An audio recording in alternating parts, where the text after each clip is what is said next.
ഇത് ലോക്കലല്ല, വെസ്റ്റേണുമാണ്. ത്രസിപ്പിക്കുന്ന അഞ്ചക്കള്ള കോക്കാൻ. അഞ്ചക്കള്ള കോക്കാൻ പേരിലെ വേറിടലാണ് ഇന്നിറങ്ങിയ അഞ്ചക്കള്ള കോക്കാനിലേക്ക് ആദ്യം പ്രേക്ഷകന്റെ ശ്രദ്ധയാകർഷിച്ചിട്ടുണ്ടാകുക.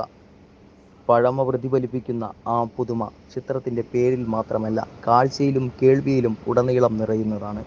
അഞ്ചക്കള്ള കോക്കാന്റെ തിയേറ്റർ കാഴ്ചയും നാട്ടുതനിമയുടെ പശ്ചാത്തലത്തിൽ വേരുപടർത്തുന്ന സിനിമാ കാഴ്ച പുതുകാലത്തിലെ ആഖ്യാന കൗശലത്തോടെ യഥാർത്ഥമെന്ന് അനുഭവിപ്പിക്കുന്ന ഒരു സാങ്കല്പിക ഗ്രാമത്തിൻ്റെയും അന്നാട്ടുകാരുടെയും നിഗൂഢവും ഉദ്യോഗജനകവുമായ കഥയാണ് ഇതിൽ വിരിയിച്ചെടുക്കുന്നത്. കഥാപശ്ചാത്തലം കാളഹസ്തിയാണ്. കന്നഡയും മലയാളം ഇഴചേർന്ന ഭാഷാപറച്ചിലുകളാണ് നാട്ടുകാരുടേത്. വരത്തന്മാരും അന്നാട്ടിൽ ചുവടുറപ്പിച്ച് തുടങ്ങിയിരിക്കുന്നു. അന്നാട്ടിലെ പ്രമാണിയാണ് ചാപ്ര. രാഷ്ട്രീയക്കാരെയും പോലീസുകാരെയുമൊക്കെ പ്രലോഭനത്താൽ ചേർത്തു നിർത്തുന്നയാൾ. തെരഞ്ഞെടുപ്പ് അടുത്തു നിൽക്കെ ചാപ്ര കൊല്ലപ്പെടുന്നു. ചാപ്ര കൊല്ലപ്പെട്ടു എന്ന വാർത്ത ആദ്യം പുറംലോകത്തേക്ക് എത്തുന്നില്ല. എന്നാൽ തിരഞ്ഞെടുപ്പിന്റെ പശ്ചാത്തലത്തിൽ ചാപ്രയുടെ കൊലപാതകിയെ പെട്ടെന്ന് കണ്ടെത്തേണ്ടത് പോലീസുകാർക്കും രാഷ്ട്രീയക്കാർക്കും അനിവാര്യമായ ഒന്നാകുന്നു. തുടർന്നുള്ള അന്വേഷണവും സമാന്തരമായ വിവിധ കഥകളുടെ അടരുകളും അത്യന്തം ആകാംക്ഷാഭരിതവും പിരിമുറുക്കവും നിറഞ്ഞതാക്കുകയും ചെയ്യുകയാണ് അഞ്ചക്കള്ള കോക്കാനിൽ. കേരളത്തിൻ്റെയും കർണാടകത്തിൻ്റെ അതിർപ്രദേശത്താണ് കഥ നടക്കുന്നത്. കാളഹസ്തി പോലീസ് സ്റ്റേഷനാണ് സിനിമയുടെ കഥയിൽ കേന്ദ്ര പശ്ചാത്തലം. സ്റ്റേഷന്റെ തലവനേക്കാളും നടവരമ്പൻ പീറ്ററാണ് കേസുകളിൽ നിർണായക തീരുമാനത്തിലേക്ക് എത്തിക്കുന്നത്. അവിടേക്കാണ് വാസുദേവൻ ട്രെയിനിങ്ങിന് ശേഷം ആദ്യമായി പോലീസായി ജോയിൻ ചെയ്യാനെത്തുന്നത്. പരുക്കന്മാരായ പോലീസുകാരുടെ കൂട്ടത്തിലേക്കാണ് വാസുദേവൻ എത്തുന്നത്. പേടിത്തൊണ്ടനായ വാസുദേവൻ നടവരമ്പൻ പീറ്റർ ഉൾപ്പെടെ ഉള്ള ആളുകൾക്കൊപ്പം കേസ് അന്വേഷണം ഉൾപ്പെടെയുള്ള പോലീസ് നടപടികളിൽ നിർണായകമായ ഭാഗമാകുന്നുണ്ടെങ്കിലും മാറ്റി നിർത്തലുകൾക്കും വിധേയനാകേണ്ടി വരുന്നു. ഒടുവിൽ അന്വേഷണം എത്തി നിൽക്കുന്നതാകട്ടെ തുടർക്കഥാഗതിയിലെ ഒരു നിർണായക ട്വിസ്റ്റിലും എന്നതാണ് അഞ്ചക്കള്ള കോക്കാനെ ഉദ്യോഗജനകമാക്കുന്നത്. സംവിധാനം നടൻ ചെമ്പൻ വിനോദിന്റെ സഹോദരൻ ഉല്ലാസ് ചെമ്പനാണ്. അരങ്ങേറ്റത്തിലെ ഉല്ലാസ് ചെമ്പൻ വരവറിയിച്ചിരിക്കുന്നു.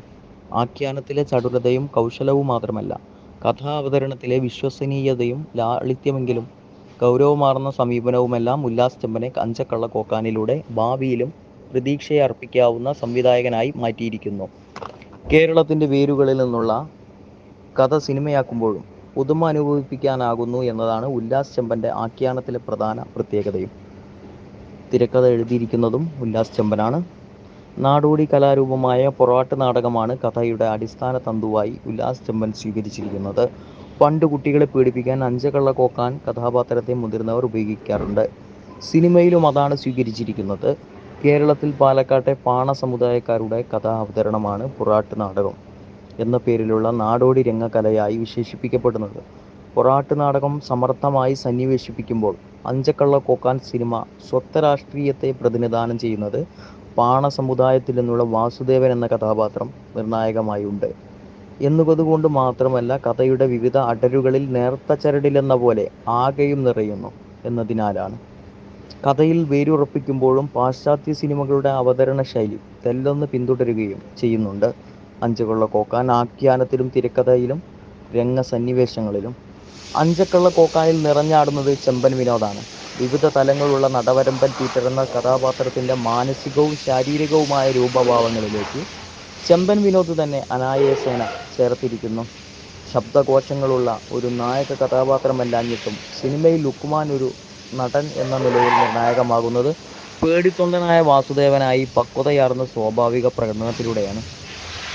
മണികണ്ഠൻ ആർ ആചാര്യയ്ക്ക് പുറമെ ചിത്രത്തിൽ സെന്തിൽ കൃഷ്ണ, മെറിൻ ജോസ്, മേഘ തോമസ്, ശ്രീജിത്ത് രവി, മെറിൻ ഫിലിപ്പ് എന്നിവരും പ്രമേയത്തിന്റെ സ്വഭാവത്തിനൊത്ത പ്രകടനത്തോടെ മികച്ചു നിൽക്കുന്നു. അഞ്ചക്കള്ള കോക്കാന്റെ താളം മണികണ്ഠൻ അയ്യപ്പന്റെ സംഗീതത്തിൽ ഭദ്രം.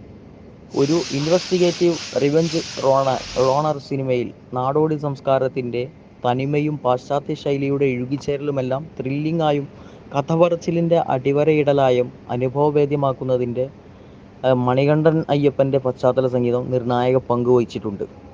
ആക്ഷനിലും മികവ് പുലർത്തുന്ന അഞ്ചക്കള്ള കോക്കാനിലെ ദൃശ്യഭംഗി കേവലം പ്രകൃതി സൗന്ദര്യത്തിന്റെ പകർത്തലുകൾക്കുപരിയായി നിറങ്ങളും വെളിച്ചത്തിന്റെ ഇടകലരുമെല്ലാം സമർത്ഥമായി ഉപയോഗിച്ച അരുൺ മോഹനന്റെ സമർത്ഥമായ ഛായാഗ്രാഹണമാണ് ഉള്ളത്. രോഹിത് വി എസ് വാര്യരുടെ കട്ടിങ്ങും നിർണായകമായിട്ടുള്ള ഒരു കാര്യം തന്നെയാണ് ഈ സിനിമയ്ക്കകത്ത്.